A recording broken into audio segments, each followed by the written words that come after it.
छात्र छात्री माने 78तम स्वाधीनता दिवस उपलक्षे समस्त को हार्दिक अभिनंदन जनाऊँगी। आज आमर गोटे सुखद अनुभूति अच्छी जे प्रत्येक वर्ष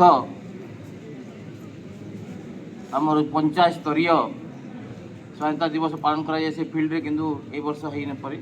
तेणु से आम प्रत्येक वर्ष कॉलेज तरफ विगत काउंसिल परीक्षा रे सर्वाधिक मार्क रखि छात्र किंबा छात्री जे भी हो तांको सम्मानित करा जाए। कॉलेज तरफ मनस्वी साहू पुरस्कार दिया जाए। आमर उपदेष्टा तथा यही कॉलेज सबू जगार साथी थिबा स्वर्गत मनस्वी साहू को उद्देश्य रे तांको से पुरस्कार दिया जाए। एवं यही वर्ष जेहेतु पंचायत स्तरीय स्वाधीनता दिवस पालन ये कॉलेज रे ही आम कॉलेज तरफ करूँ। तेणु यही ही से पुरस्कार दिज्व। एवं आउ गोटे जिनिस हूँ जे प्रथम थर पर गोटे विज्ञान छात्री कॉलेज टॉपर लिस्ट को आसछन।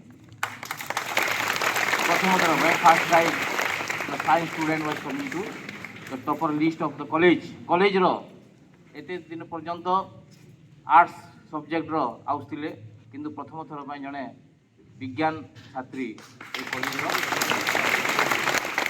सर्वोच्च मार्क रखिछन। तेणु अनुरोध करुछि चुमकी भुए को जे कि सर्वोच्च मार्क रखिछन विज्ञान क्षेत्र में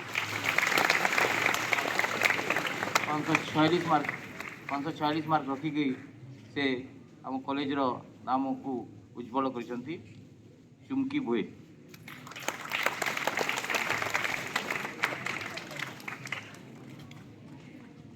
मनस्वी साहू श्रुति सम्मान 2024 कमगाँ उच्च माध्यमिक विद्यालय कमगाँ जिला बरगढ़। कुमारी चुमकी भुए पिता श्रीयुक्त शशिभूषण भुए माता श्रीमती कांचन भुए ग्राम तेंतुलीसिरा पोस्ट कमगाँ जिला बरगढ़ ओडिशा।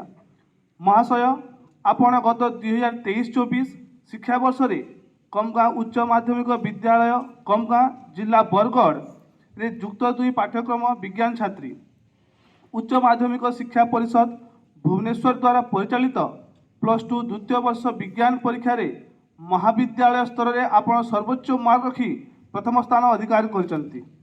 उपरोक्त कृतित्व सकाशे अद्य ता 15/8/2024 गुरुवार दिन कमगाँ ग्राम पंचायत स्तर 78तम स्वाधीनता दिवस पालन शुभ अवसर रे एही अंचलर सामग्रिक शिक्षा विशेषतः नारी शिक्षार विकास पाई आजीवन प्रयास करिथिबा विशिष्ट समाजसेवी स्वर्गत मनस्वी साहू स्मृति उद्देश्य मनस्वी साहू श्रुति सम्मान 2024 आपण को प्रदान पूर्वक मानपत्र एवं 2000 टंकार प्रोत्साहन राशि प्रदान करी आमे गर्वित। एही अवसर में आपण उज्जवल भविष्य और दीर्घ जीवन कामना करुछु। माँ रामचंडी आपण चलापथ कुसुमित करंतु।